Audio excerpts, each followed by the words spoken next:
আপনারা যারা আমার এই ভিডিও দেখছেন তাদেরকে শুভেচ্ছা জানাচ্ছি। তো প্রতিদিনের আমার সকালে উঠে যে ডিউটি পালন করতে হয় তা জাস্ট আপনাদের সাথে শেয়ার করা। আমার এই যে আপনারা দেখছেন গার্লস স্কুল, তার পাশে তার পূর্বে সেই যে রাস্তাটা, সেই রাস্তা এই মোটর সাইকেলে আমার বাচ্চা দুটোকে নিয়ে সামনে এগোচ্ছি। আমার দুই ছেলেই কাছেমালি রেসিডেন্সিয়াল স্কুলে পড়ে। তো বড় ছেলে আল ফাহাদ খান ফাইভে পড়ে এবং ছোট ছেলে খান আদনান আদর সে প্লেতে ভর্তি হয়েছে, লেখাপড়া করছে। খুব দুষ্ট, লেখাপড়া করতে চায় না। তো যাই হোক, চেষ্টা তো চালাতেই হবে। তারপরও লেখাপড়া থেকে তো আর বাদ দেওয়া যাবে না। তো এই আপনারা দেখছেন নজরুল ইসলাম সড়কের যে বেহাল দশা, তো মূলত সেটা দেখানোর জন্য আমার আসলে মূল উদ্দেশ্য। এই যে দেখেন আপনারা যে একেবারে বৃষ্টির পানিতে ভরে গিয়েছে এই যে নজরুল ইসলাম সড়কটি। এখানে অনেক ছাত্রছাত্রী স্কুলে যাতায়াত করে, কাসেম আলী খান রেসিডেন্সিয়াল স্কুল। এমনও দেখা যায় ওরা হাতে স্যান্ডেল নিয়ে খালি পায়ে, আরেক হাতে বই, আপনারা দেখতেই পাচ্ছেন ভাঙা রাস্তা।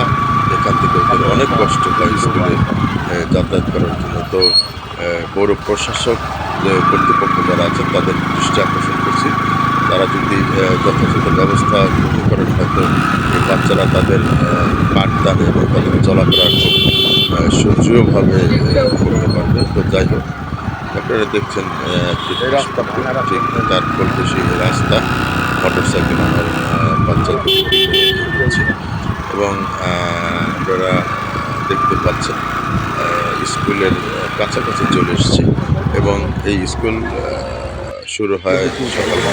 আপনারা ছাত্রছাত্রীদেরকে দেখতে পাচ্ছেন তারা আস্তে আস্তে হেঁটে যাচ্ছে। যেহেতু আমি যখন স্কুলের কাছাকাছি যাচ্ছিলাম তখনও প্রায় 9টা বাজেনি, কিছু টাইম বাকি আছে।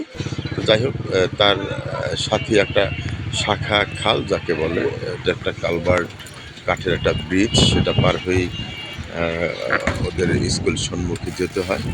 তো তাদেরকে নিয়েই সামনে আস্তে আস্তে এগোচ্ছি। তো এটি আমার প্রতিদিন ডিউটির একটি অংশ। তো ওদেরকে স্কুলে দিয়ে তারপরে আমি আমার কর্মস্থলে যাই। আপনারা দেখতে পাচ্ছেন আমার ছোট ছেলেটাকে তার ক্লাসে ঢুকিয়ে দিয়েছি, তার ম্যাডাম তাকে নিয়ে সুন্দরভাবে তার জায়গায় বসিয়ে দিচ্ছে। তারপরে আমি আস্তে আস্তে এখান থেকে হেঁটে এমডি স্যারের যে রুম সেখানে গিয়েছি। মোহাম্মদ ইব্রাহিম খুব ভালো একটি মানুষ এবং সবসময় তার নিজের রুমে বসে এই সিসি ক্যামেরা দিয়ে প্রত্যেকটা ক্লাস মনিটরিং করছেন, স্যার কীভাবে পড়াচ্ছেন, ছাত্ররা কী অবস্থায় আছেন। তো যাই হোক, আজ এ পর্যন্ত আপনাদের সকলকে ধন্যবাদ।